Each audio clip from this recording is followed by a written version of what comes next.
प्राचीन काल में एक राजा हुए थे शिवी। शिवी अपने दान, धर्म, दूसरों की रक्षा इत्यादि के लिए बहुत प्रसिद्ध थे। एक अच्छे राजा के अंदर जितने गुण होने चाहिए वह सारे राजा शिवी में पाए जा सकते थे। अपने प्रजा की भलाई का व दूसरों के दुखों का उन्हें बहुत ख्याल रहता था। वह किसी को भी लाचार व दुखी देख तुरंत उसकी सहायता करते थे। उनके राज्य में सभी मनुष्य, यहाँ तक कि पशु पक्षी सब खुशहाल थे। राजा शिवी की कीर्ति दिन पर दिन बढ़ती गई। यह बात देवताओं को भी मालूम हुई। अब भला देवता लोग भी यह कैसे सहन कर सकते थे कि एक मनुष्य का यश इतना फैले। सारे देवता मिलकर इंद्र के पास गए। सभी ने शोक जाहिर किया कि राजा शिवी हम देवताओं से भी आगे निकल जाएगा। इसी बीच अग्नि देवता भी पहुंच गए।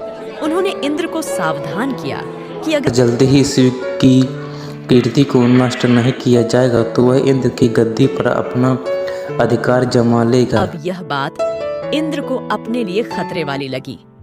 सारे देवताओं ने मिलकर यह तय किया कि अब राजा शिवी की परीक्षा ली जाए। परीक्षा लेने के लिए इंद्र स्वयं तैयार हुए और उन्होंने अपनी मदद के लिए अग्नि देवता को अपने साथ रखा। इंद्र और अग्नि देवता अपनी योजनानुसार अपने काम में लग गए।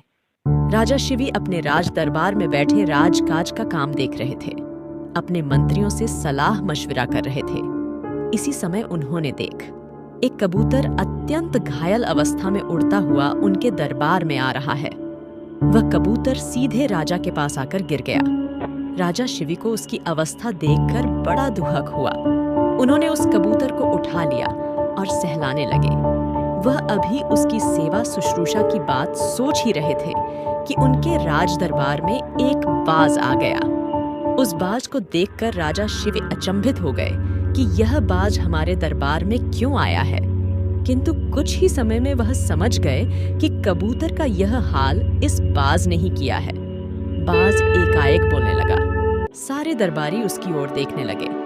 बाज ने हाथ जोड़कर महाराज से पूछा, महाराज, आप न्याय करेंगे? शिवी ने कहा, कैसा न्याय चाहिए तुम्हें? बाज ने कहा, महाराज, आपके धर्म न्याय की चर्चा तो सभी जगह है, आप मेरी सहायता करेंगे? राजा शिवी ने कहा, बाज, तुम्हें आखिर क्या चाहिए? बाज ने तुरंत कहा, महाराज, आप जिस कबूतर को बड़े स्नेह से लिए हुए हैं, इसे बचाने का आपको कोई अधिकार नहीं है। यह कबूतर मेरा शिकार है। इसका अपने खाने के लिए शिकार कर रहा था। भले किसी का भोजन छीन लेना कहाँ का धर्म है। आप तो दूसरों को दान दिया करते हैं, धर्म का पालन किए करते हैं। आखिर इस समय आपका धर्म कहाँ है? यह सुनकर राजा क्रोधित हो गए, किंतु जल्द ही उन्होंने अपने क्रोध पर काबू पा लिया। फिर बोले, बाज, तुम्हें यह पता नहीं है कि मैं इस समय भी अपने धर्म का पालन ही कर रहा हूँ। कबूतर मेरी शरण में आया है, इसकी रक्षा करना ही मैं अपना धर्म समझता हूँ। बाज ने क्रोधित स्वर में कहा, आप कबूतर की रक्षा कर रहे हैं क्योंकि यह आपसे रक्षा की उम्मीद करता है, किंतु मेरा क्या होगा? मैं जो भूखा हूँ, क्या मैं भूखा रह जाऊँ? अगर मैं इस तरह तरस खाता रह गया तो मैं तो भूखे ही मर जाऊंगा। फिर मैं खाऊंगा क्या? राजा शिवी ने कहा, तुम ठीक कह रहे हो, किंतु इस समय कबूतर अपनी रक्षा के लिए मेरे पास आया है, इसलिए मैं यह कबूतर तुम्हें नहीं दे सकता। तुम कहो तो मैं तुम्हारे भोजन का प्रबंध कर दूंगा। तुम्हें अच्छा से अच्छा भोजन मिलेगा, कई जानवरों का मांस भी मिलेगा। बाज ने कहा, महाराज, मुझे क्षमा कीजिए।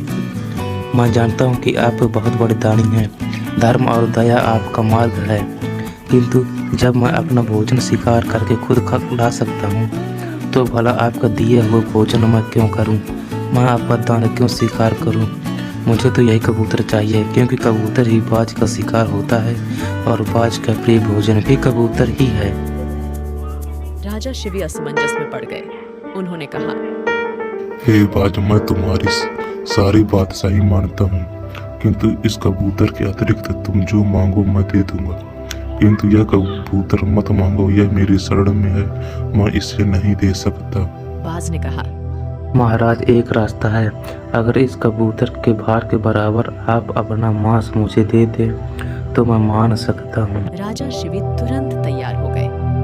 राज दरबार के सभी लोगों ने दांतों तले उंगली दबा ली। बात रानी तक पहुंच गई। रानी ने राजा को बहुत समझाया, किंतु राजा ने कहा, मुझे यह कबूतर बचाना ही है। सारी तैयारियां होने लगी। एक तराजू दरबार के बीचों बीच रखा गया। एक पलड़े पर कबूतर रखा गया। अब राजा शिवी दूसरे पलड़े पर अपना मांस काट काट कर डालने लगे, किंतु कबूतर वाला पलड़ा टस से मस नहीं हो रहा था। सभी उपस्थित लोग आश्चर्यचकित हो रहे थे कि आखिर यह कबूतर कितना भारी है। शिवी ने धीरे धीरे अपना सारा मांस काट डाला, किंतु पलड़ा वैसे ही रहा। वाज यह सब देख रहा था, किंतु उसे कुछ असर नहीं हो रहा था। जब शिवी ने देखा कि कबूतर का पलड़ा तो हिल ही नहीं रहा, तब वह स्वयं दूसरे पलड़े पर बैठ गए। यह देखकर रानी जोर जोर से रोने लगी। जैसी ही शिवी दूसरे पलड़े पर बैठे कबूतर वाला पलड़ा एकदम से ऊपर आ गया। एकाएक लोगों ने देखा कि बाज के रूप में इंद्र व कबूतर के रूप में अग्नि देवता खड़े हैं। शिवी ने दोनों देवताओं को प्रणाम किया। इंद्र ने कहा, से माइनस हुआ था उससे बढ़कर आप निकले। एक कबूतर के लिए अपनी जान दे देना कोई मामूली बात नहीं है। आप वास्तव में महान हैं। आप जैसे धर्म का पक्का बनिया फिर इंसान कोई नहीं। आपका ये सारे संसार में फैलेगा। यह कहकर इंद्र और अग्निदेवता पुनः देवलोक को चले गए। प्रजा अपने राजा की परोपकार की भावना को देखती रह गई और जय जयकार करने लगी। पिया।